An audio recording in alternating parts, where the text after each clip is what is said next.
Well, welcome to another lesson of the Focus on Contentful course. I am Marcelo Lewin, the Headless creator. As always, there's my email. Feel free to reach out to me anytime you like, marcelo@headlesscreator.com. Now, today I'm going to show you and go over three things from the Contentful Changelog that stood out for me. The first one is on webhooks and the new disable functionality. Then we'll look at environment governance and how you can actually now pick which environments users have access to. And then finally, we jump into GraphQL and check out query asset fields in multiple locales. So how do we get back a asset for multiple locales? This is for your localization features. So with that said, let's jump in and let's get started. Let me go ahead and close this up. And what we're going to do, and I'm going to make sure I have, I have a checklist to make sure that I cover everything correctly for you guys. So what we're going to do is we're going to start, and I think I'm going to make this a little bigger just so you get to see it better. There we go.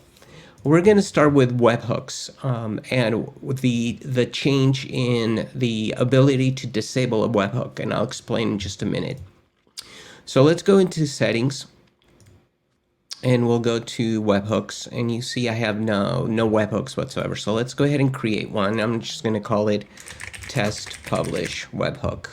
And for the URL, I'm going to just pick this webhook.site that allows you to test and see what kind of data you're sending to a webhooks or to a webhook. So I'm going to go ahead and add that. And I'm going to say trigger for all events right now. We can do specific events. Actually, we'll do specific events and we'll do on entry and we'll do publish. So whenever somebody publishes something, it'll trigger this webhook and send the information. And the payload, I'm just going to use the default payload, basically.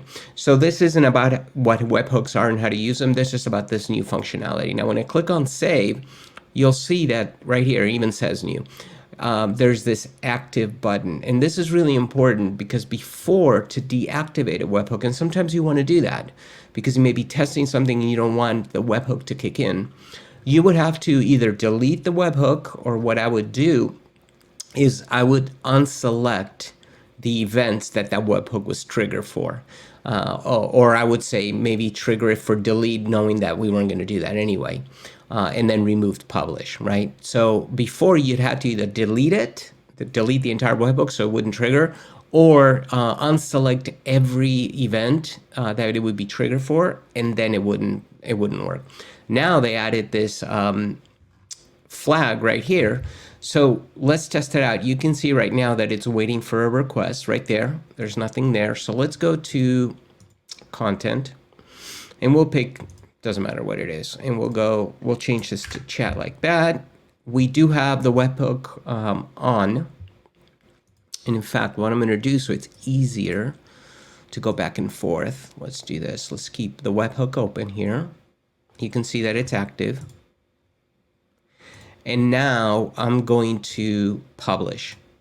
So once I click publish, it should trigger. Let's see. Huh, interesting. Of course, that always happens during a presentation, right? Let's just make sure we have this correct. We do have it correct. We have test publish, entry publish. It should be going. So I'm not sure why now it's not going. That's interesting. Let's do this again. Let's try it again one more time. We'll go back here. Let's pick we'll do this. We'll say publish changes. Okay.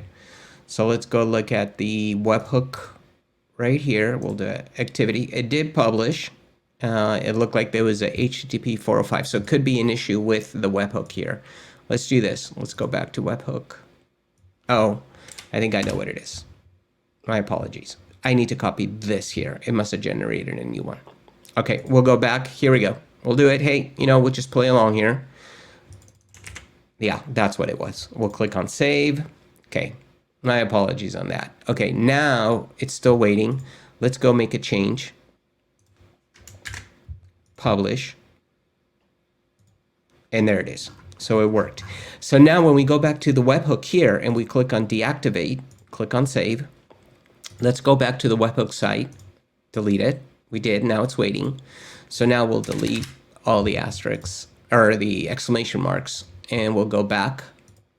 And you can see that nothing happened. And I know this is a really tiny change, but it's really, really big, because if you have a bunch of webhooks that are triggered on publish or on other things, and you need to be running some tests and you don't want to have those triggered, right? Like we did in a project, we did a migration of content that would have triggered the webhook on like 1,000 entries, and we didn't want that. So what did we do? We had to delete it, the webhook, and then recreate it later. Now you can easily just go in there and just say inactive. We'll activate it again. We'll go back here, publish, and now there it is. So it's working. All right. So that's webhook disability, the ability to disable webhooks functionality. So that's number one.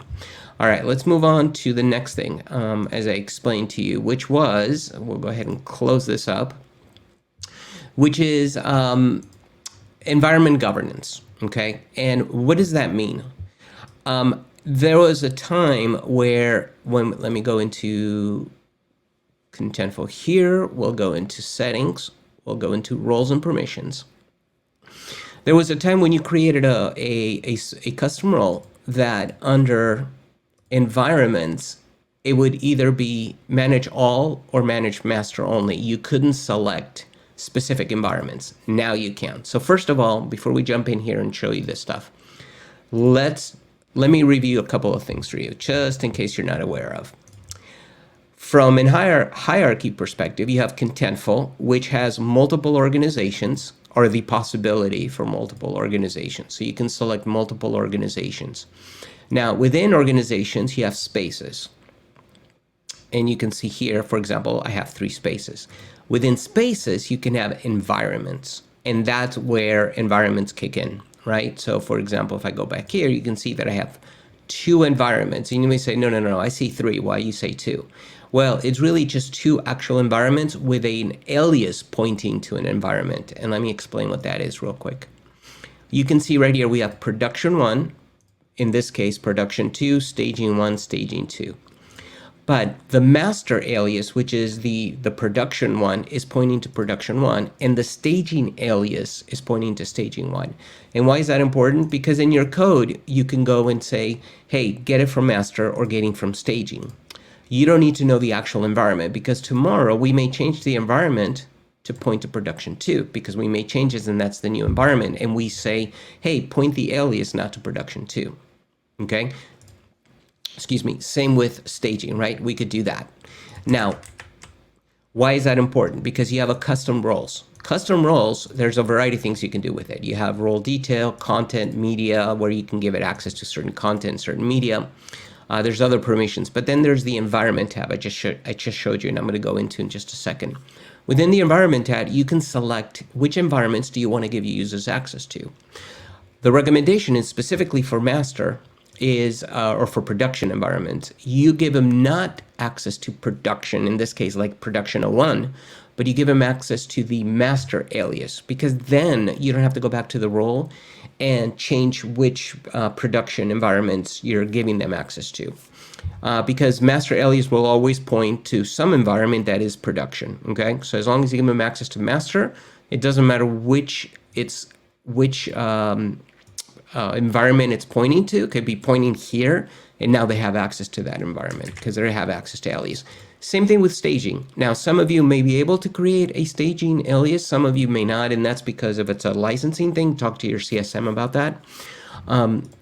But if you have a staging alias that's pointing staging 01 and you give your users, your testers, let's say, access to staging, then it doesn't matter which one you're pointing to, they're always going to have access to staging. Okay, so my recommendation is give access here to aliases, not to particular environments. Now, of course, unless you have to give, like you may want them on staging 2, but not staging 1, then that makes sense. Go ahead and do that.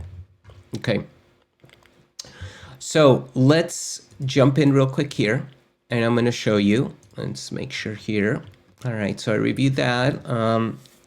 Let me show you under environments and roles. So I'll show you in environments. Let's go back to environments here. I have two environments, production 1, staging 1, and then master is pointing to production. So you can go and change alias and say, hey, I wanted to point to staging 1. We're not going to do that. Okay, and then let's go back to roles. I'm going to show you roles. There's roles. Okay. And if any of you have any questions, put them in the comments. I'll go ahead and answer them as best as I can. You can see I have a custom role called QA here. I'm going to edit the role. And we're going to skip content media.